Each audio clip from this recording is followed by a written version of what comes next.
Okay, so today, in the beginning of lecture, I just want to finish off the proof of Kramer-Ward, which we started last time. It has some interesting ideas that we're going to use later when we talk more about compressed sensing. And then after we do that, we're going to start talking about randomized linear algebra, using sketching techniques to speed up things like approximate matrix multiplication, least squares regression, low rank approximation, k-means clustering, etc. So that's where we're going for the next couple of lectures, as well as the end of this lecture. So if you remember last week on Wednesday, we were talking about the fast Johnson-Lindner-Strauss transform, right? And there the matrix looked like S times H times D, where D was this diagonal matrix with signs in the diagonal. H was, the Hadamard or discrete Fourier transform. It was a bounded orthonormal system. And S was a sampling matrix, right? And as I mentioned last time, the original JL proof for fast JL analysis said, look, if you condition on HD being nice, then sampling works. What did nice mean in the AC analysis, in the Eilon-Chazelle analysis? Nice meant that HDZ has small L infinity norm. It spreads out the mass so that no one coordinate has too much mass. Okay? And Kramer-Ward said, wait a minute, we actually have an idea to analyze it completely differently. And they were building off of an idea from Eilon and Liberty in 2011. But Kramer and Ward said, we're actually going to do the conditioning in the other way. We're first going to condition that SH is nice. And then once we know that SH is nice, we can argue that if you throw on the D matrix, the diagonal signs, that's going to give you the distributional JL. Okay. And what was nice there? Nice was that pi satisfied the RIP. So pi satisfies something like, epsilon, comma, some constant, log 1 over delta, RIP. I don't know why it's not letting me write up here. Okay, so, right, what is it? So here, think of this as going to be my 2K. What does it mean to be KRIP? It means that pi preserves the norm squared of any k-sparse vector. So for any k-sparse vector z, pi z L2 norm squared has roughly the same norm as z L2 norm squared up to a 1 plus or minus epsilon. Okay. So this is a completely deterministic property. We're saying that pi preserves the norm of every k-sparse vector, actually every 2 k-sparse vectors simultaneously. Okay. Okay, good. So last time we said, look, what we're doing, so this implies that pi d sigma gives distributional JL. That's the theorem. So that's what we're trying to prove. So we're trying to prove that for any unit norm vector z, pi d sigma z squared has roughly the same norm as z squared, which is 1. So it has norm roughly 1 plus or minus epsilon. And we started off the analysis last time by saying, look, d sigma times z, what is that as a vector? The ith entry is sigma I zi. So it's the same thing as dz times sigma. Okay. And then I could write pi dz sigma L2 norm squared as sigma transpose x sigma, where x is this matrix. Okay. Where I basically just partition various parts of x based on the sorted order of entries of z. So remember that I made the assumption that I reordered the indices. I reordered the dimensions so that z1 is bigger than or equal to z2, is bigger than or equal to bigger than or equal to zb. And then I also defined, if I look at z, it's some vector. The first k entries are z1, the next k entries are z2, the next k are z3, etc. So all of these blocks have size exactly k.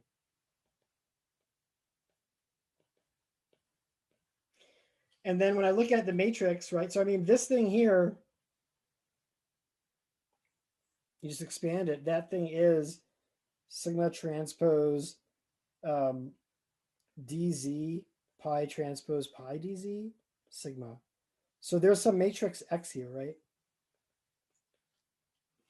And what I did is I wrote down that matrix. It's a D by D matrix. And I just partitioned its entries. So there are the entries that are the kind of K by K blocks on the diagonal. So each one of these blocks is K by K.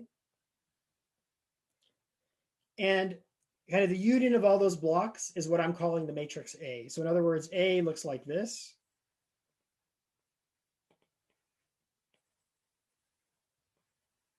A is kind of all these entries in the diagonal blocks, and everything off the diagonal is 0. And then B is the matrix where I exclude that, but I include this. So this is B. And then kind of everything else is 0. Right? So I kind of highlighted in this picture where I defined X, what part is B, what part is A, what part is B transpose, and what part is C. Right? So A is the diagonal, B is the first K rows, except for the diagonal block. B transpose is obviously the transpose, and C is everything else. And we're going to say, look, via this decomposition, I can write sigma transpose A, I can write sigma transpose X sigma. That's the thing we're trying to understand. I can break it down as sigma transpose A sigma plus sigma transpose B sigma plus sigma transpose B transpose sigma plus sigma transpose C sigma, right? I'm just using the simple fact that X is equal to A plus B transpose plus C. And then we're going to analyze these separately. We're going to say, look, we'll show that with high probability, we have sigma transpose A sigma is like 1 plus or minus epsilon. Sigma transpose B sigma is plus or minus epsilon. Sigma transpose B transpose sigma is plus or minus epsilon. And sigma transpose C transpose C sigma is plus or minus epsilon. So these things combined imply that pi d sigma z L2 norm squared is 1 plus or minus of epsilon with high probability, which is like exactly what we wanted to show. Okay, so that's what we're wrapping up today. I did show you already that on Wednesday, I proved this already. And if you remember, this was completely deterministic. As long as pi satisfies RIP, this holds with probability 1. In fact, the fact that sigma is there doesn't matter at all. Okay. So today we're going to finish. Today we'll finish the other 3,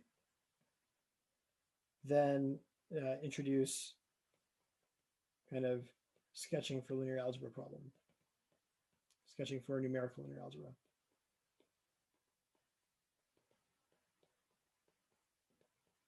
Okay, so before we attack these 3 right here, any questions?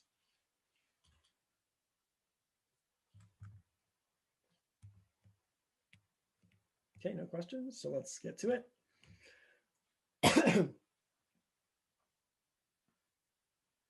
So now we're looking at sigma transpose B sigma. And just a reminder, B is this part of the matrix.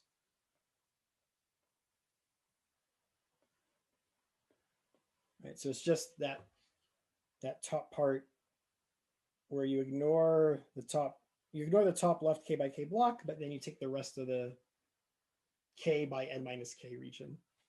Okay. So symmetry, so let me define, okay, first of all, sigma transpose B sigma is equal to the sum over J bigger than 1 of sigma 1 transpose dz1 pi 1 transpose, and then pi j dzj sigma j. Okay. And just to make this easier on ourselves, let me just define kind of sigma like z. When I say z minus 1, what I mean by that is take the first block of k things and zero it out and keep everything else. So this is the same thing as basically the sum over j bigger than 1 of Zj. And I can define, sorry, I can define what pi minus 1 means the same way, what sigma minus 1 means the same way, for example. Okay. So this is equal to sigma 1 transpose dz1 pi 1 transpose pi minus 1 dz minus 1 sigma minus 1. Okay. And let me just say that, let me just make a definition now that I'm just going to call this whole part. Oops, I meant to do that in a different color. I'm just going to call this whole thing. I mean, first of all, what is its type? This is a vector, right? So if you just look at the leftmost thing, right, sigma 1 is a d by 1 vector, so sigma 1 transpose is 1 by d. And dz minus 1 is a d by d matrix. So altogether, this is a 1 by d vector. So I'm going to call this v transpose. So this is just v transpose sigma minus 1. So the name of it, so this is just, right, which is also known as, AKA like v dot sigma minus 1. Okay. Does that make sense?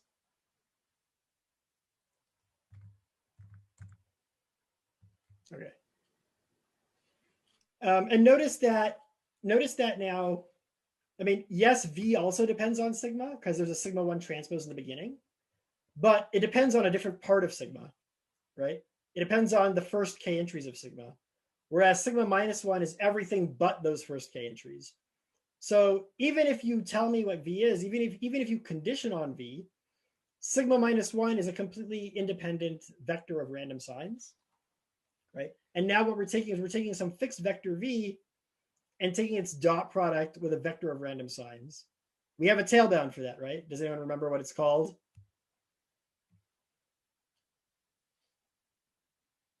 Right. We have something that says the probability that, well, we're trying to say that this thing is not much bigger than epsilon. So the probability that v dot sigma minus 1 is bigger than epsilon is at most what? Do people remember this? Like the signs bounded by Gaussians? Yeah. So, well, these are plus minus 1s, right? So the entries of sigma are plus minus 1. Yeah. So yeah, we related this to Gaussians, and that was Khinchin's inequality, right? Which said that you get as good a tail bound as if they were Gaussians. So you get something like 2e to the minus epsilon squared over 2 times the norm of v squared. So the key takeaway here is that the tail bound that we're going to get is completely dependent on the norm of v. Okay, so that's the name of the game. If we want to understand tail bounds for sigma transpose b sigma, it's enough to just bound the norm of v. So that's what we're going to do. Okay. So let's do that. So the norm of v.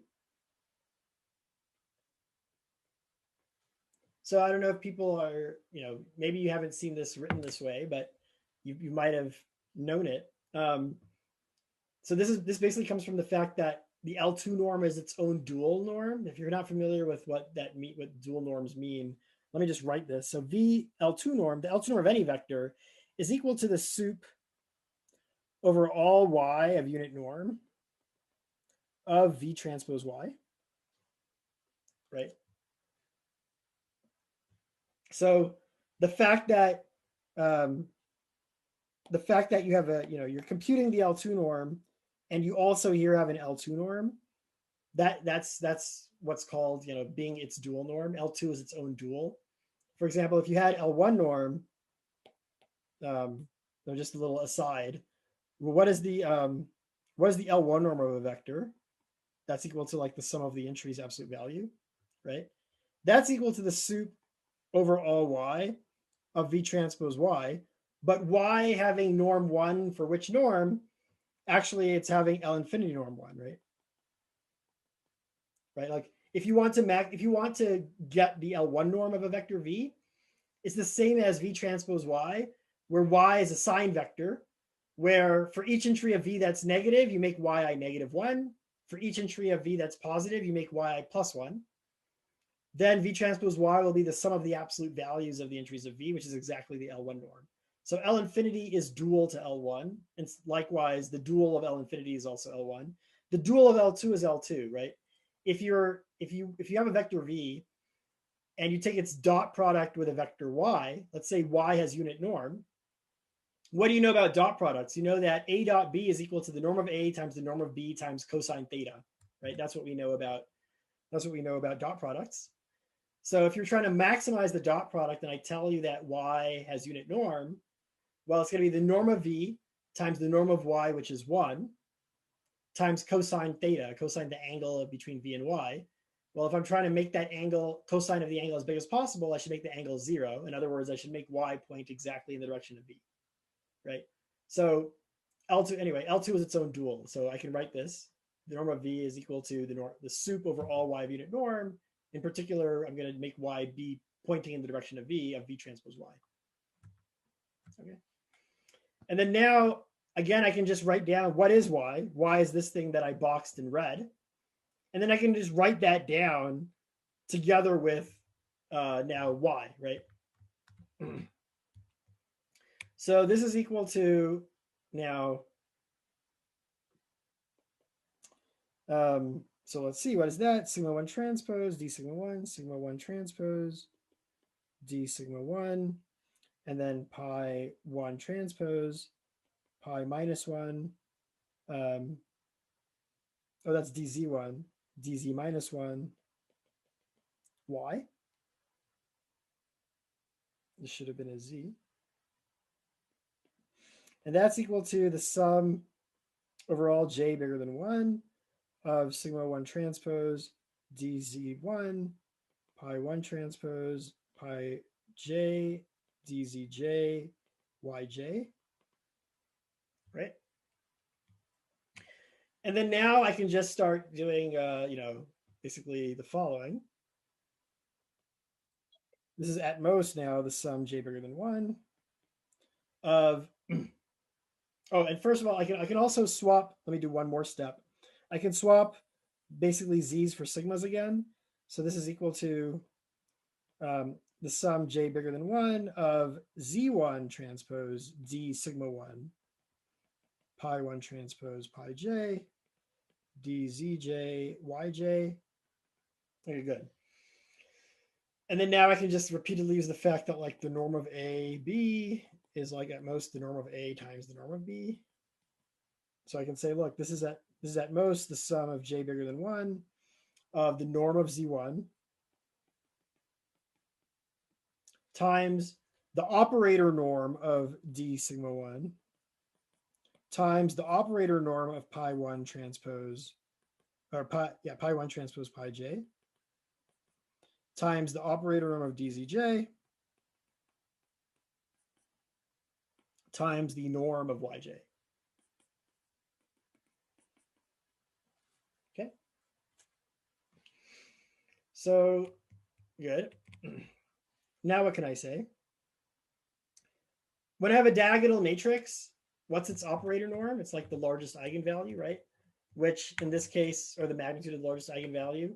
So it's the largest entry on the diagonal in magnitude. So that already makes certain things easy. Like this operator norm is just the largest absolute value of any of the signs, which obviously is 1. This is the largest entry in zj, which is the L infinity norm of zj.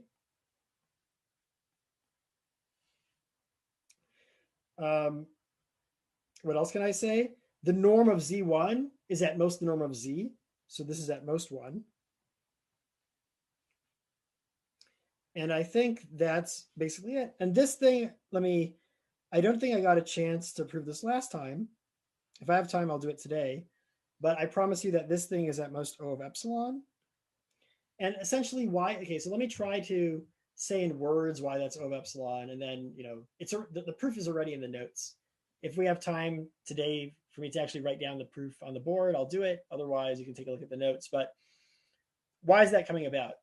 So remember now, pi 1 transpose, pi 1 has k non-zero columns. Pi j has k non-zero columns. And j is bigger than 1, so j is not 1. So these columns are disjoint, right? Because these columns correspond to basically the first k columns, the next k columns, the next k columns, etc. So pi 1 is the first k columns, pi j is the jth block of columns. These are a disjoint set of columns.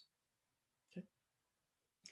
So pi, remember, is 2k sparse. So for any 2k sparse vector, it preserves the norm, right?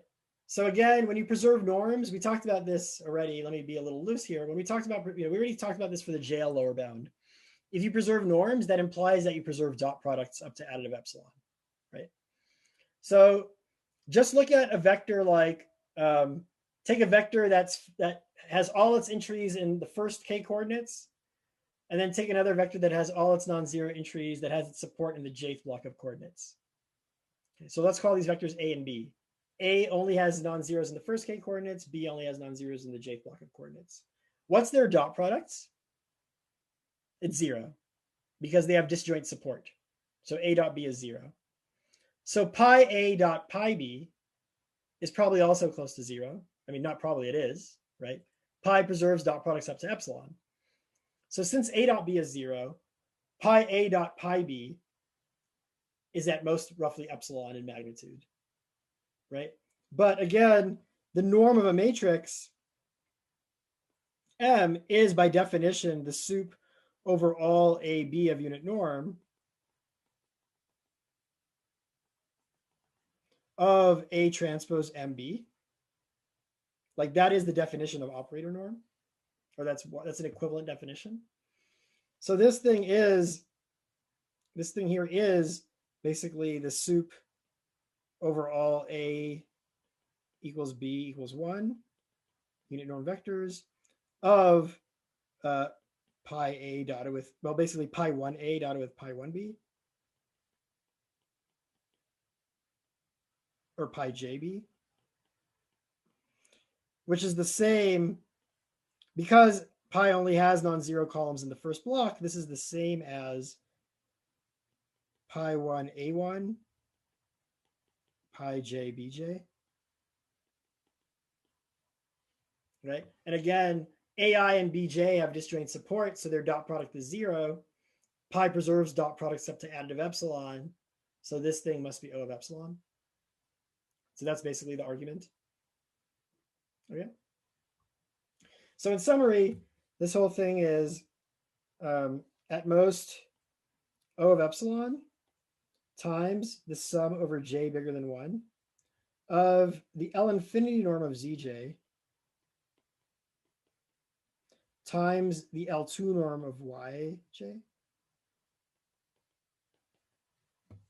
Okay. Does that make sense?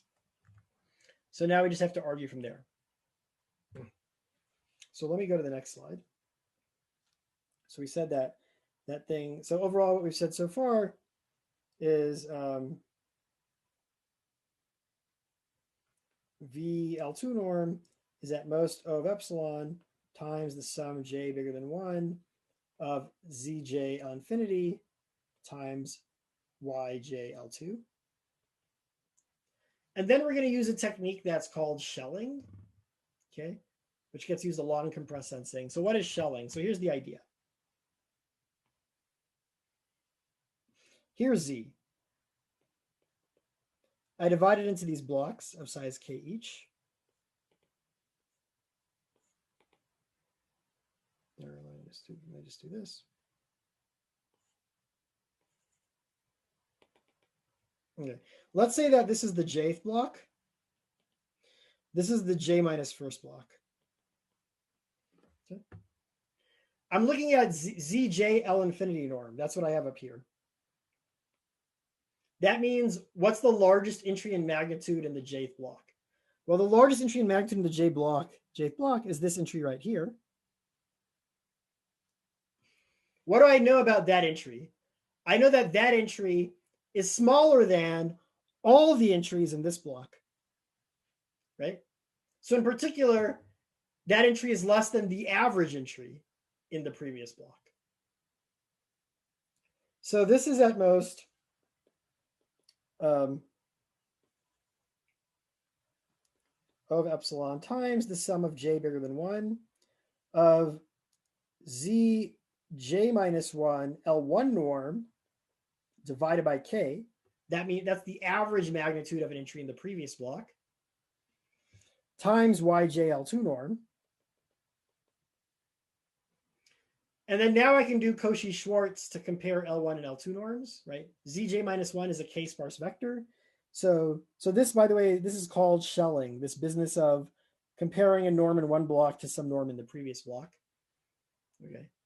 And by Cauchy-Schwarz, this is at most O of epsilon times the sum of j bigger than 1 of zj minus 1 L2 norm times root k. So the L1 norm is at most the L2 norm times square root of the sparsity. That's by Cauchy-Schwarz divided by k times yj L2 norm. I can pull the, basically the root k and k cancel and get a root k in the denominator. So this is equal to O of epsilon over root k, sum j bigger than 1 of z j minus 1 L2 norm. And this is Cauchy-Schwarz.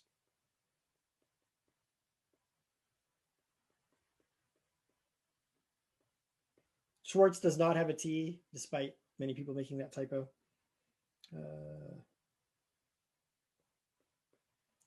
Times yj L2 norm. And then now I can do Cauchy-Schwarz again. This is at most O of epsilon over root k times the sum j bigger than 1 of zj minus 1 L2 norm squared, square root, times the sum j bigger than 1 of yj L2 norm squared, square root. And of course now, this is just at most the norm of z. Basically what we're saying is, okay, so what's the squared norm of z? The squared norm of z is block by block, take the square norm of the block and add them together, right? That's the square norm of z. So this thing in the sum is the square norm of z, except you're missing the last block, but whatever. So it's at most the square norm of z. You take a square root. And similarly, this thing here is at most the norm of y. Okay, this is 1. This is 1. So this whole thing is at most O of epsilon over root k. So that's exactly what we wanted. We wanted to show that the norm of v at the top left is small. The norm of v is bounded by something, and we got our something. So now this implies by Khinchin's inequality, where's Khinchin?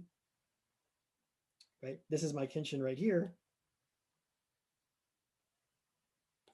Oops. My Khinchin right here. So what we've shown is now this is at most. So the L2 norm is at most epsilon over root k. So the L2 norm squared is epsilon squared over k. So this is at most 2e to the minus epsilon squared over 2 epsilon squared over k,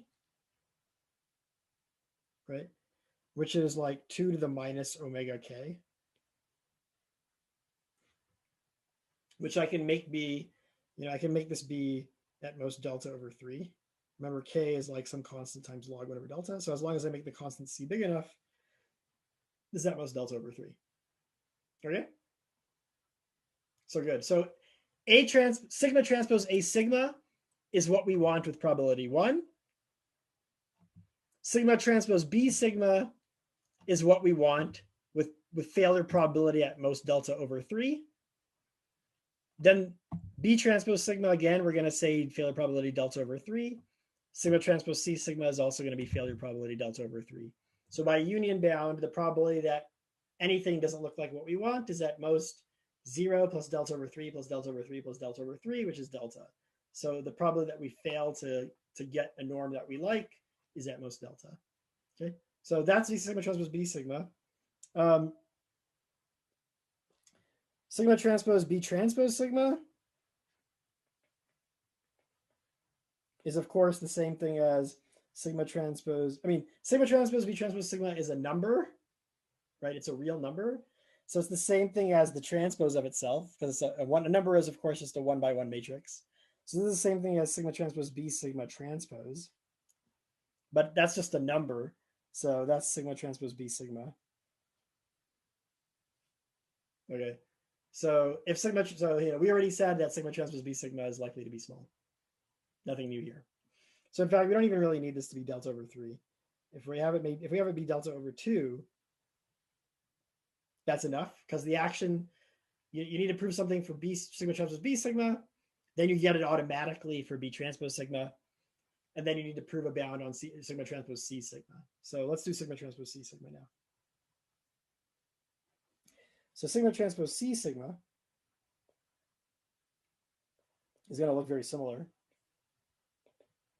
This is not C sub sigma, that's C sigma. So this is the sum over all I, j bigger than 1, where I is not equal to j. Because when I equals j, that's A, that's not C. Of sigma I transpose dzi pi I transpose pi j dzj sigma j. I think that's right. And then right off the bat, I'm just going to say, look, that's at most. So in fact, if you look at the magnitude of this thing, even that's equal to the magnitude of that. Even the magnitude is at most the sum over all ij bigger than 1, I not equal to j of, now I'm going to say, look, oh, actually, okay. So before I do that, let me say the following, which is,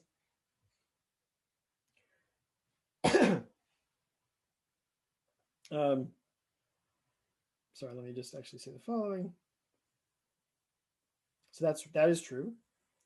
But I guess one thing I want to point out, so actually let me just write something else and then I'll go back to that. Sorry for the confusion. But the point is, look, this is exactly a quadratic form. So I can directly use, I'm going to use Hansen-Wright.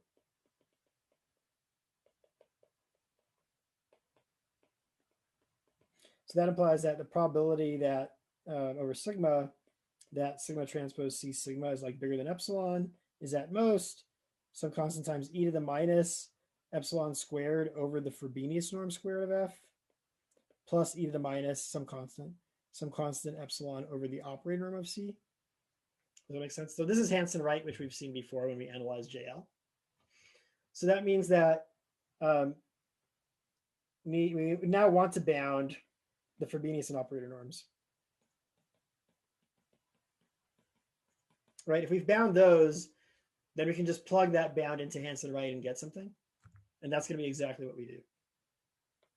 So let's first look at the Frobenius norm squared. So that's equal to, again, like remember what C is. So what does C look like? It's the funniest looking out of all of them, I guess. So there's the diagonal blocks. And then there's this, and there's that. So the diagonal stuff is all 0 because that's A. This is also 0 because that's B, and this is B transpose. So C is just the stuff that's kind of left over.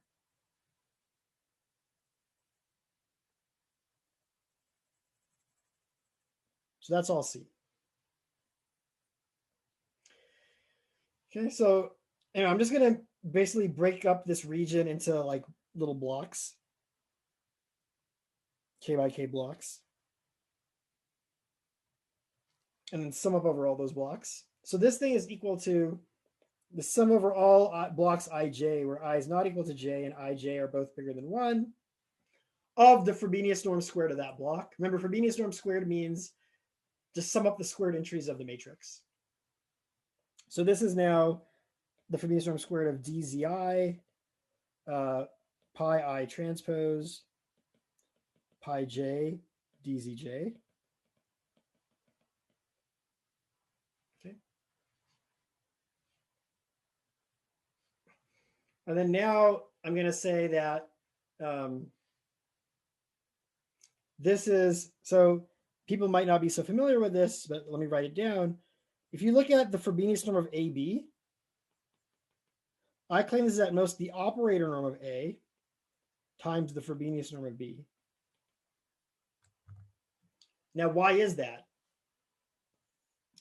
So A is this matrix here. And then B, I can just write B column by column. So there's column 1, there's column 2, there's column 3, etc. So that means that AB Frobenius norm squared is just the sum over all J of the norm squared of ABJ. Okay. But again, what's the definition of operator norm? The operator norm is like, what's the worst case it can blow up the norm of a vector by when you apply this matrix? So A times Bj, its norm is at most an operator norm of a factor larger than the norm of Bj. That's the definition of operator norm, or L2 to L2 operator norm. So this is at most the sum over J of the operator norm of A squared times the norm squared of Bj. And then I can pull this thing out. And what I'm left with inside the sum is just the Frobenius norm squared of B. So this is equal to now the operator norm squared of A times the Frobenius norm squared of B. And of course now that was equal to the Frobenius norm squared. So if I take the square, if I remove that squared, that means I put a square root here, I put a square root here, that means I remove these squareds. So I've shown exactly what I want, which is that AB Frobenius norm is at most operator norm of A times Frobenius norm of B. Does that make sense? Okay, so let's now use that. Let me pull up the chat in case someone typed anything. So now I can say, look, and of course now this also means that, like, if I have ABC, or let's say ABC Frobenius norm, well, that's by this reasoning, that's at most the operator norm of AB times the Frobenius norm of C, which itself is at most the operator norm of A times the operator norm of B times the Frobenius norm of C. So that's what I'm going to do here. I'm going to say, look, this is at most the sum over all I not equal to j, ij bigger than 1, of the operator norm of dzi, and there's a squared here, so squared, times the operator norm of pi I transpose pi j squared, times the Frobenius norm squared of dzj. Okay. And again, we've already seen this reasoning. So these are disjoint blocks because I is not equal to j. So this is O of epsilon. That's what we said before. The operator norm of zi is just the L infinity. It's like dzi is a diagonal matrix with zi on the diagonal. So the operator norm is just the largest entry of zi. So that's the L infinity norm. So this is the L infinity norm of zi squared. And this is, you sum up the squared entries in the matrix, but again, it's a diagonal matrix.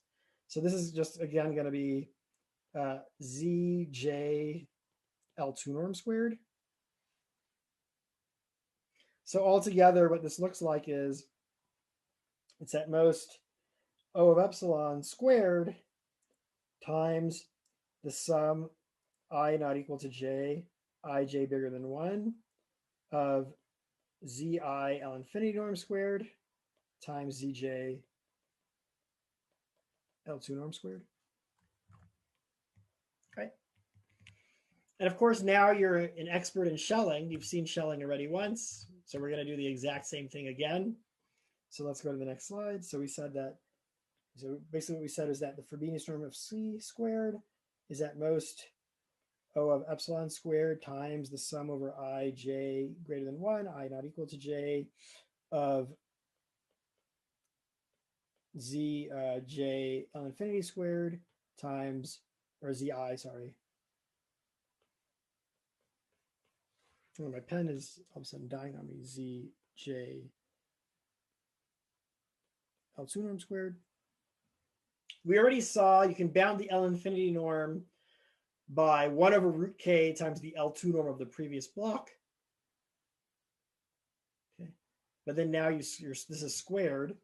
So this is at most O of epsilon squared over k times the sum over all ij bigger than 1, I not equal to j, of zi minus 1, the previous block. So this is Schelling, L2 norm squared times zj L2 norm squared.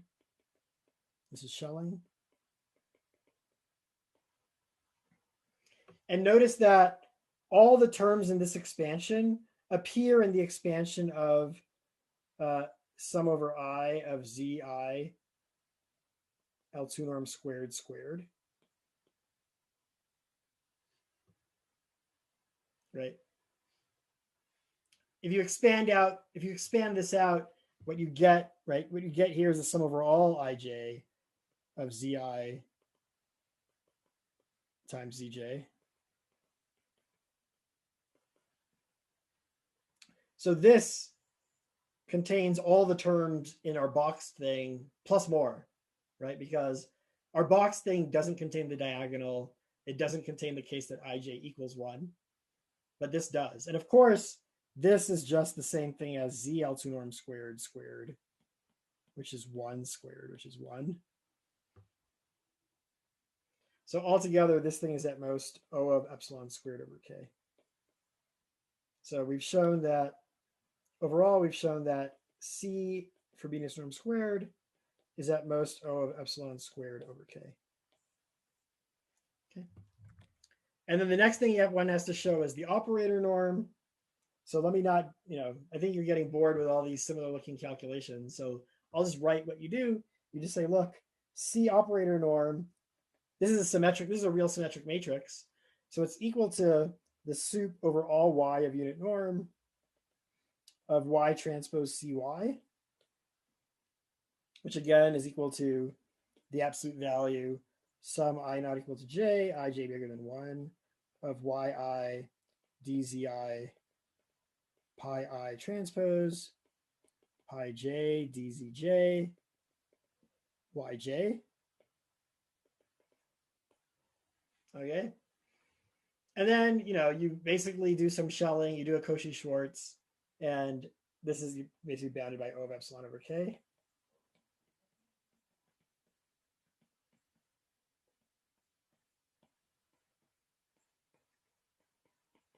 Okay. I'm not going to do it out because, honestly, compared to what you've seen, it's the same kind of things all over again. There's nothing really new here. If you really want to see this, you can see it in the notes. I've already uploaded this to the website, these notes. So kind of altogether what we have is that the Frobenius norm is bounded and the operator norm is bounded by O of epsilon over k. And then now you just plug it into Hansen Wright. And you're done if you do that. So let me not even bother doing that because there's nothing really interesting there. Okay. So that's basically how this proof goes. I don't want to spend time writing out all the math for the last parts because we do have only 35 minutes left, and I do want to start on the next topic, which is sketching for linear algebra. So before I start on the new topic, any questions about anything you saw in the KW analysis? Right. Again, the reason that we set k the way we do is because basically of here. Right. We said that your RIP, where you preserve k sparse vectors, and k is like log 1 over delta, and that's because of right here when we're analyzing sigma transpose b sigma, we got a 2 to the minus omega k. We wanted that to be at most delta or delta over 2, so that made k be roughly log 1 over delta. And if you do the same thing for Hansen Wright with sigma transpose c sigma, you're going to end up with something again that looks like 2 to the minus omega k. So that's also going to require you to pick k to be some constant times log 1 over delta. Okay.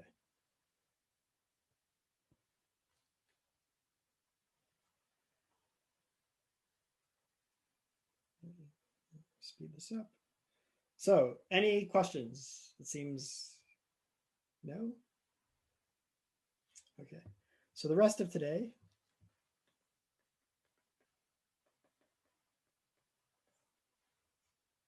We're going to do sketching, and not just today, but also like Wednesday and probably also a little bit into next week as well. Sketching for linear algebra problems. And we're going to look at things like approximate matrix multiplication. Professor, I actually had a question about Yes, the yes. piece. So it seems like you can use any RIP matrix you want in the Yes, first part. that's true. Yep. Uh, so it seems you can use a non-random one. Yeah, that's right. It doesn't have to be random. Okay, what is a non-random one then? That's a very good question, and that's actually a very big open problem. So we don't know any. Okay, so and probably the next piece that we'll have a homework related to this. But if you want a matrix to satisfy this RIP, we know random constructions that give you roughly k rows, k log d rows. Okay, Uh-huh. but if you want a deterministic kind of construction of such a matrix, then essentially the best we know is roughly k squared rows instead of k rows.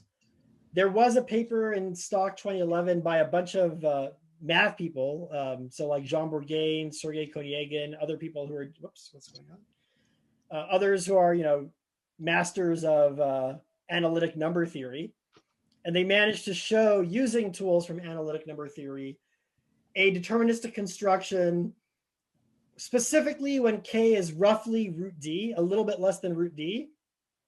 They can show how to come up with a KRIP matrix where the number of rows is just a little bit better than k squared. It's like k to the 1.99999. So that's kind of the only paper that's out there that manages to get anything better than the k squared construction. Okay. So what do people do in practice? They randomize in practice? Yeah, pick a random matrix. I see. If you choose randomly, is it just usually RIP? Sorry, say it again. If you just choose like totally randomly, is it usually RIP? Yeah, we'll see that. We'll see more of this later when we talk about compressed sensing. But yes, if you pick like basically any JL distribution, so what you can do is you can take a net of the set of all k-sparse vectors, as long as your matrix satisfies the JL condition on that net. You can extend it to the set of all infinitely many k-sparse vectors. So the net has size roughly, let's say 2 to the k times n choose k. JL says you need log n over epsilon squared rows. So if you take the log of that, it's roughly k times log of d over k.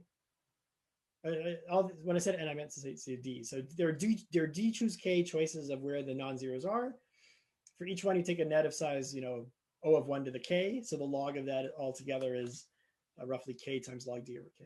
So if you make a random matrix with Gaussian entries or a fast JL matrix or whatever, yes, you will get RIP with high probability. What was the definition of RIP? You preserve the norms of all k-sparse vectors. Oh, right. Yeah. So it's parametrized by k as well as epsilon. Okay, so back to sketching for linear algebra. So you can use sketching to get faster approximate algorithms for things like matrix multiplication, least squares regression, and other forms of, and other constrained regression problems, as well as low rank approximation, approximate low rank approximation, k-means clustering,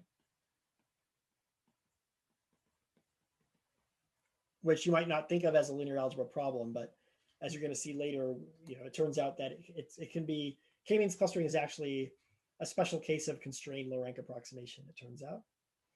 And there are a bunch of applications, and there's actually a book called Sketching as a Tool for Numerical Linear Algebra.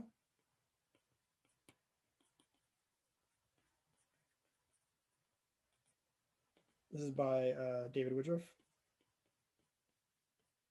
This is a book, so it's free online. I think it's free, so you can, if you're really curious, you can go and take a look at that. but we are going to recover many results in this space in the course. Okay.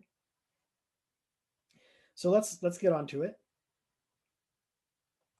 The first thing I'm going to talk about is approximate linear algebra.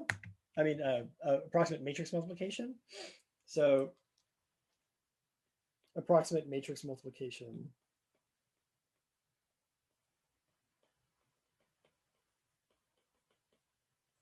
So the idea here is we have a matrix A, and we have a matrix B. A has n columns, B has n rows, and let's say A also has D rows and B has P columns. And we want to compute, A transpose B. And, using for loops, and we just want to be fast. So using for loops,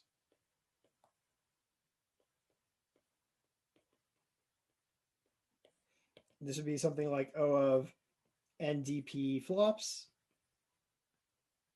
right? And the question is, can we do faster?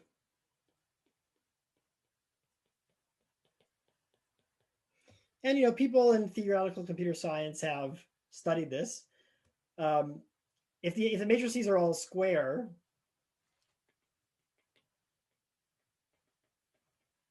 then there are fast matrix multiplication algorithms going back to Strawson, right? So let's see. So log 7 over log 2 is roughly what? It's roughly 2.80735. So we had Strawson.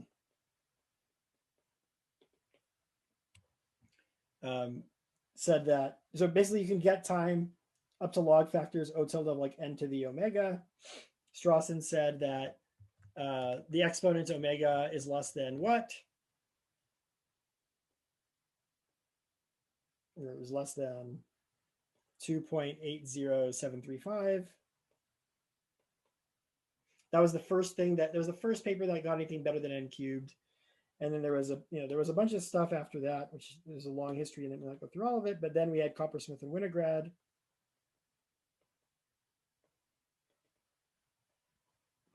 In the 80s, that actually showed that you can get omega down to something like 2.376.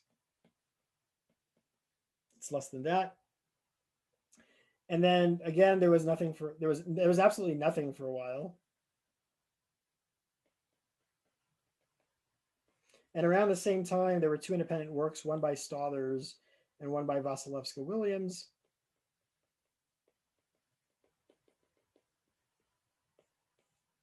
This was 2010, and I can't remember exactly, but this is the 2010s. Okay. So Stothers said 2.374, but it was based on Coppersmith-Winograd. And then Vasilevska-Williams said 2.37, 28642. And then she was one-upped just a couple of years down the road by Legal, who came up with 2.3728639. And then most recently this year, Vasilevska-Williams came back with her former student Josh Ullman, VW. This is 2020. And, they get something that is... again, shaves off something. Actually, I wrote it down and then I forgot where I put it. But, it's like, I think it's something like 2.37, maybe 2.7 or something like that. Again, it's quite similar to the previous, but a little bit smaller. But as you may or may not know, these basically, from what I've heard, is that none of these algorithms are practical whatsoever, except for maybe Strawson if n is big enough. All the rest are just for purely theory interest, and also none of them are n squared either. So n squared would be the best possible because the output itself has size n squared, and just writing it down takes that much time. And of course, reading the input takes n squared time.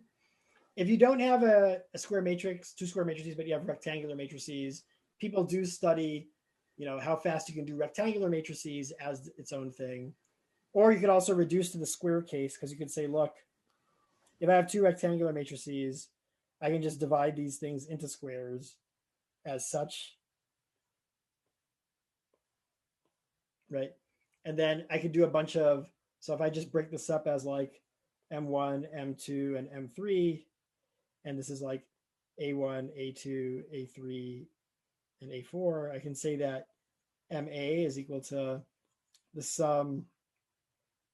Oh, actually, there should be an equal number of them. So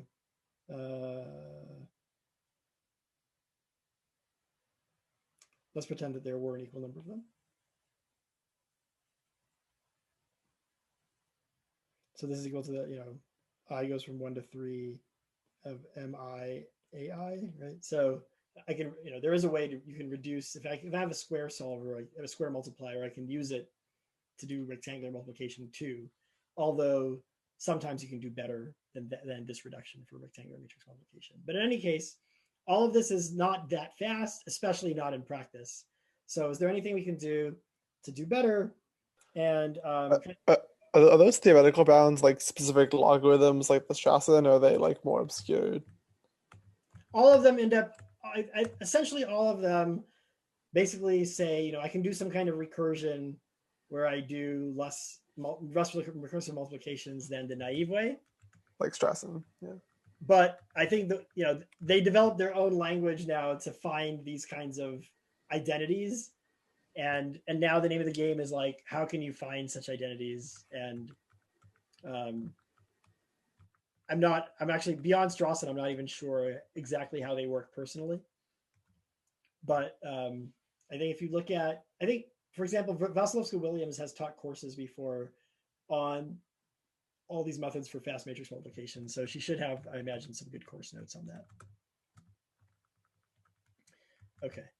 So kind of the first paper that managed to have this idea of like, how can I speed up approximate matrix multiplication? So it was by Drinaeus, Cannon, and Mahoney.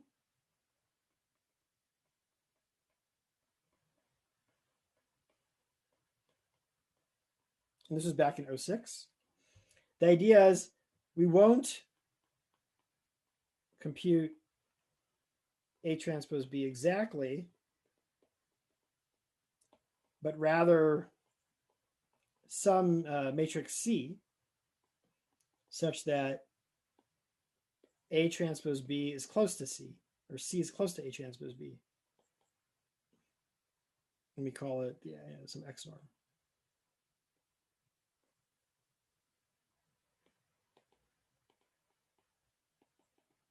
Okay, does that make sense?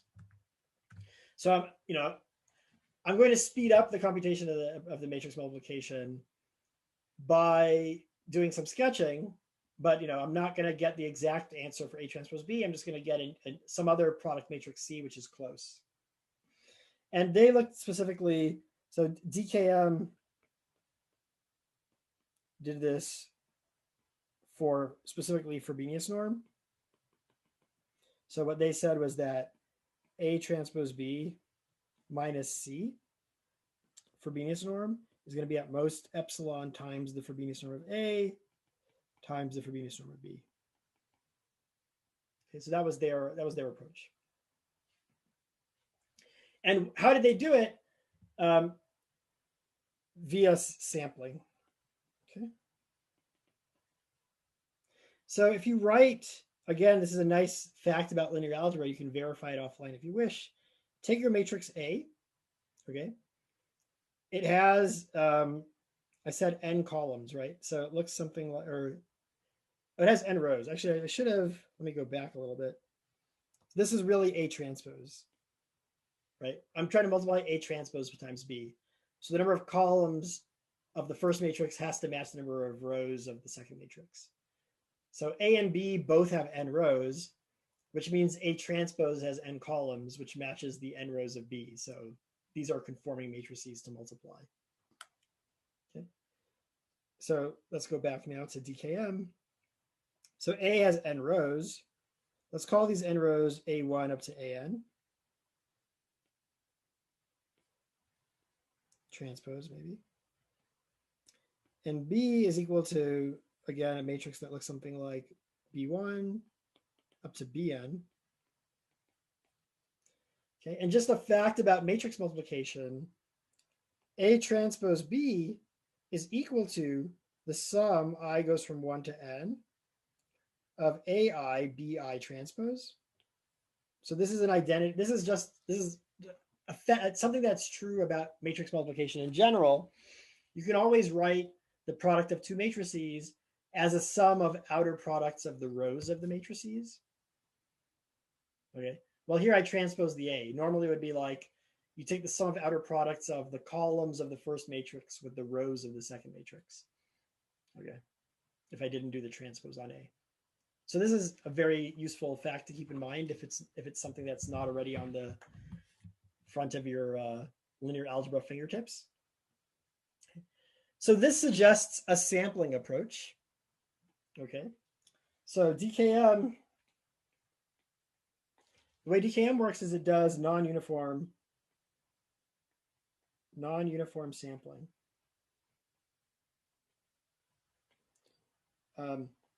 For each I between 1 and n, we keep the ith outer product in that sum with some probability pi. Okay. Or if you are, another thing that also works is, or sample summands from sum over I, AI, BI transpose, IID, where each sample summand equals AI, BI transpose with probability pi. Okay. So what I mean by this is we're going to pick a random I between 1 and n. That gives us AI and BI. We're going to get AI, BI transpose. We're going to pick another random j between I and 1. Then we're going to take AJ, BJ transpose. And then we're going to sum them up all up together. So our C at the end of the day is going to equal, we're going to set our C to be basically 1 over m times the sum I equals, or let's write it like this. R goes from 1 to m of AI, let's say AIR BIR transpose over PIR.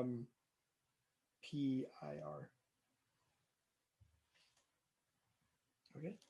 And the reason you divide by PIR is to get an unbiased estimator. Okay. Because what's the expectation of C? By linear expectation, it's equal to this expectation. But these are all IID, right? We're just kind of sampling IID outer products from the sum. So this is just equal to the expectation of a single one, which is AI BI transpose over PI. Right? Because we have 1 over m times the expectation of the first one, because all m of them have the same expectation. And this is equal to like the sum over all I from 1 to n of the probability that we sample I times AI BI transpose over PI. And the probability that we sample I is PI, right? So these things cancel. So this is equal to the sum of AI BI transpose, which is just equal to A transpose B. Okay. I mean, another way, I said another thing you could also do, which also works, is to do the following: just keep the ith outer product with probability pi. So then you could say, look, another thing you could do, or you could do C is equal to the sum I goes from 1 to eta to n of, let's say, eta I times AI BI transpose over PI where eta is equal to 1 if we kept the ith summand and 0 otherwise. And the probability that we keep the ith summand is again going to be pi. So again, this also gives an unbiased estimator. The expectation of C is equal to the sum I goes from 1 to n of the expectation of eta I times ai bi transpose over pi. But the expectation of eta I is pi. It's an indicator random variable that's 1 with probability pi. So this cancels that. So this would also be an unbiased estimator. So either of these would work, and they would give you an unbiased estimator. Okay. So does that make sense? Do people have questions?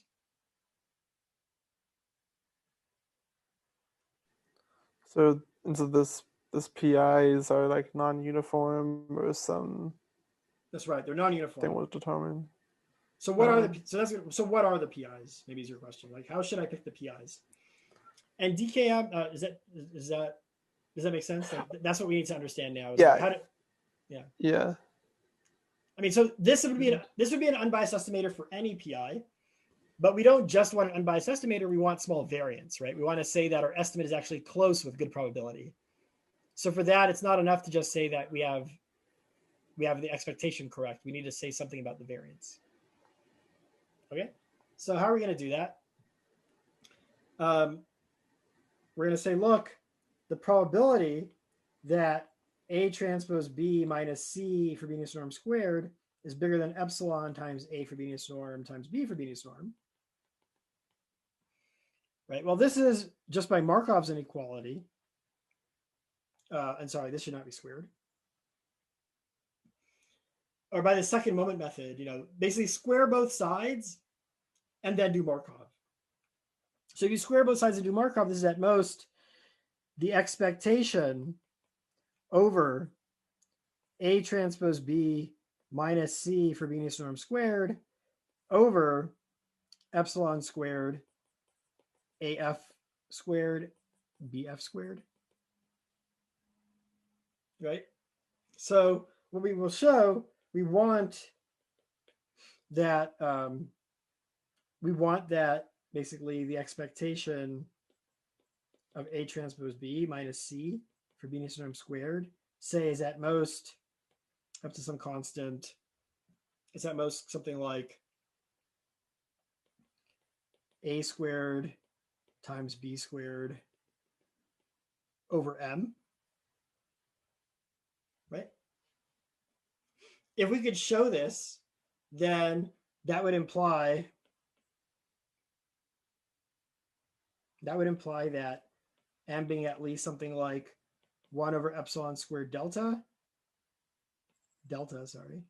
or actually let's say eta, suffices for failure probability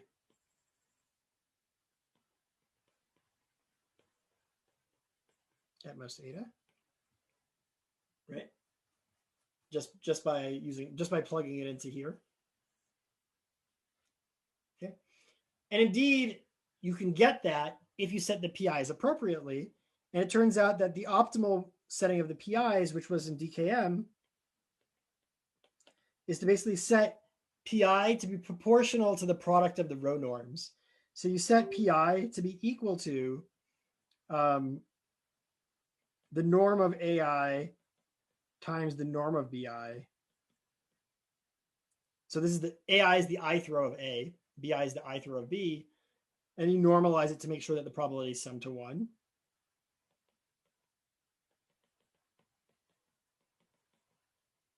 Does that make sense? The definition? And if you do this, you can prove that indeed this does hold.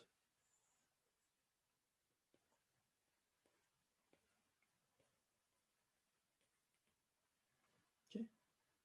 So if you set PI as this, and then you do the above, you'll get the bounded second moment that you want. You can plug it into the Markov above, and you're happy.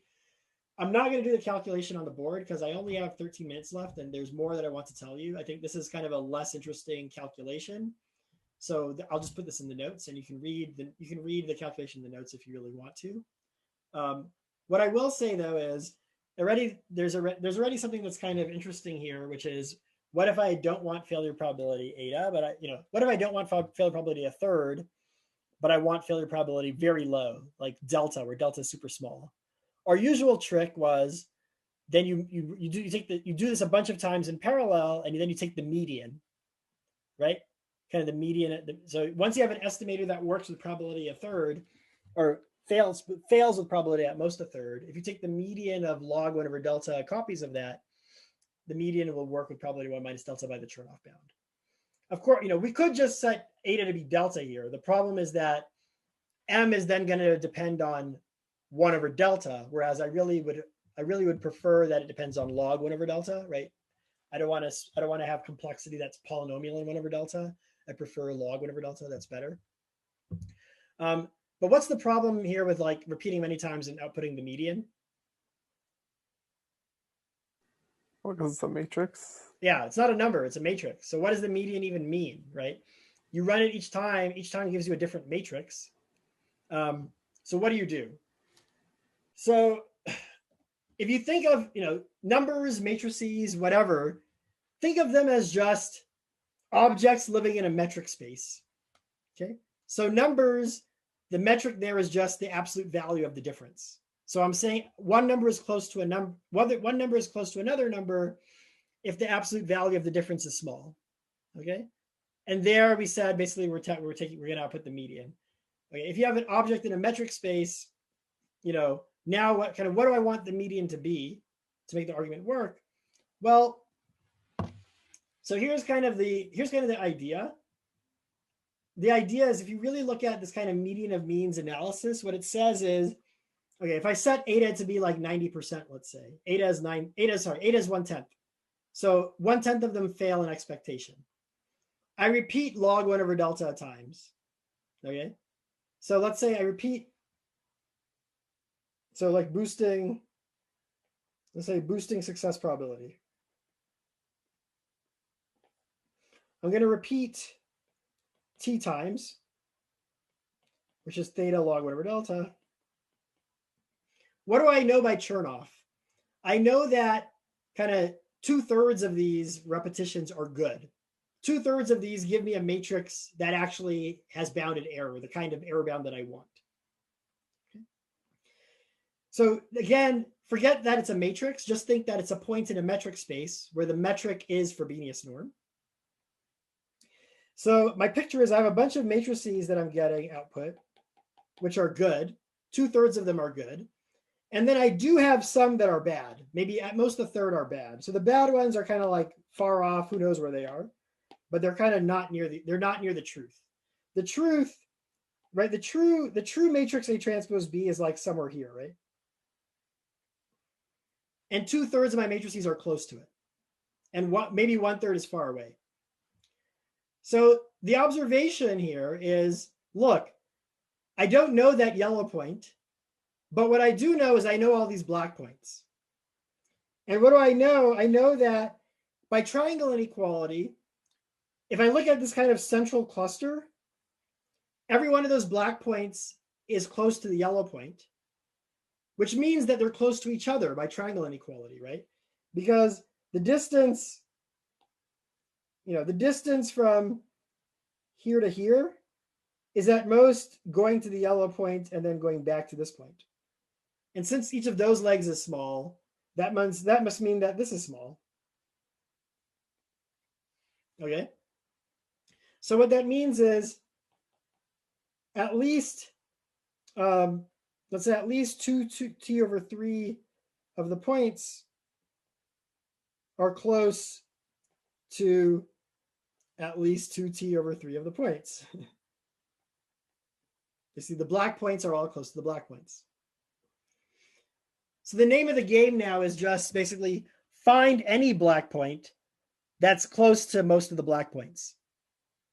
So this I can do via just t² comparisons because I know all the black points, right?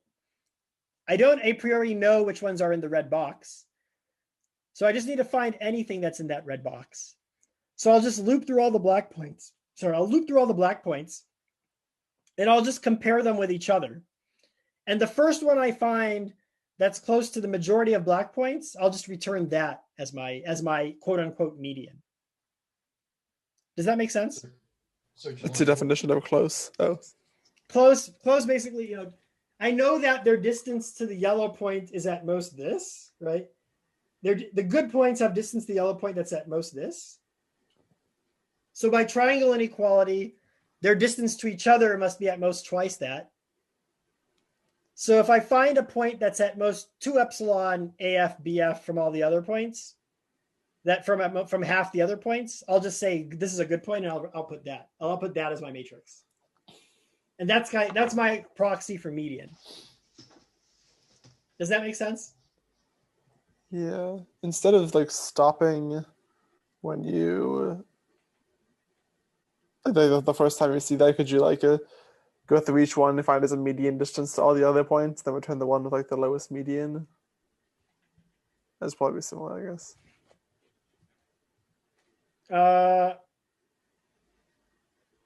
Yeah. So actually, I think you lose something that depends on the dimension of the matrix if you do that. Sorry. Say what you said one more time.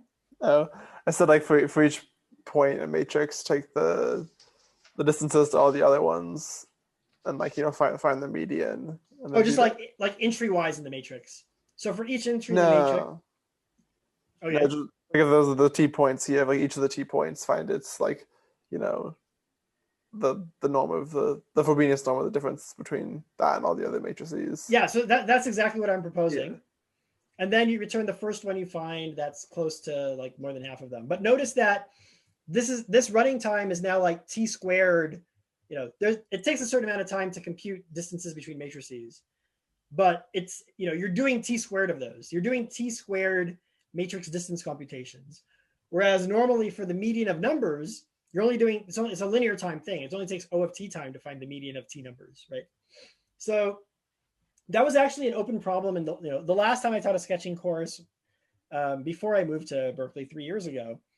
That was actually an open question which I posed to the class, and one of the students, kind of for as part of the course, actually he did something else for the final project, but he did this on the side as a secondary final project because he felt like it. But that's not required, by the way. But anyway, he managed to show kind of a general algorithm that said, if you have any kind of scenario like this in any normed space, it doesn't have to be Frobenius norm. It doesn't matter whether matrices, numbers, whatever. If you have a situation where you have T points in a normed space, and you know that there is a cluster that's larger than half the points, there is a cluster of like 2/3 of the points that are close to each other, there is a deterministic O of T time algorithm to find a point in the cluster. And actually, it's interesting. His algorithm is a kind of, you can view it as a generalization of the deterministic heavy hitters algorithm that you did on PSET 1, problem 3 in PSET 1, where you said there's a deterministic algorithm for L1 heavy hitters and insertion only streams that uses only 2K memory. His algorithm is somehow very inspired by that algorithm's operation. So anyway, fun fact. Of course, if you don't want to be deterministic, if you're willing to be randomized, another thing you could do is just pick a random point. A random point is probably in that red box because most points are in that red box. So pick a random point and then just compare it to all the other points and check whether or not it's close to the majority. If not, pick another random point and just keep doing that until you find one that's actually close to everyone. So in expectation, you'll only need to test a constant number of random points. Each one only takes T time to check distance to everyone else. So in expectation, this is only taking O of T distance computations. Questions about that? How does this boost our probability of success? What? Or it allows us to boost it to a delta? Yeah, so what you'll use the Chernoff bound to say is the Chernoff bound will imply this picture. The Chernoff bound will say that there is a red box around the true yellow point that contains 2/3 of the points. Right. And then now that you know that fact, the name of the game is just find any point in that red box. Mm-hmm. Okay. I see. That makes sense. It's just telling you that the red box exists. That's going to happen with probability 1 minus delta. Now find a point in the red box. Mm-hmm. Okay, that's clear. Okay, good. So I think that's all I want to say about the sampling approach here for matrix multiplication. Let me say there's another approach. So DKM use sampling. Charloche in 06, same year, but after, gave kind of a JL approach where he picked a matrix pi. For him, he just picked like a random sign matrix or something. Actually, he picked the fast JL matrix. So pi is like a JL matrix, so it maps down to m rows. Actually, this should be n now. And what he said is he's just going to set C to be pi A transpose pi B. And then you want, again, to show that kind of A transpose B, so the probability over pi, where pi is a JL matrix, that A transpose B minus pi A transpose pi B Frobenius norm. The probability that's bigger than epsilon times the Frobenius norm of A times the Frobenius norm of B should be at most delta. And what he showed is that if pi satisfies JL, then you can kind of get this for free from the JL property. And kind of, we're running low on time, so I'll finish this on Wednesday. But the main idea is kind of if you look at kind of A transpose B as a matrix, what does this look like? It basically looks like, each entry is like, A1 dotted with B1, A2 dotted with B2. It looks like a bunch of dot products, right? Whereas kind of, sorry for my phone in the background. If you look at pi A transpose dot pi B, that looks like also a matrix of dot products, but it's like pi A1 dotted with pi B1, etc. So if you look at the Frobenius norm squared of the difference, pi A transpose pi B minus A transpose B, that looks like a matrix where like each entry is kind of pi A dotted with pi AI dotted with pi BJ minus AI dotted with BJ. And then if you take the Frobenius norm squared, this is basically now the sum over IJ of like this thing squared. Right? Does that make sense? And what do we know about JL? Since it preserves norms of vectors, it also preserves dot products. So basically pi preserves this dot product. So kind of you're summing up a bunch of small things squared, so you get a small thing. That's roughly why it works. Does that make sense? So we're going to see that more formally next time. And let me stop recording.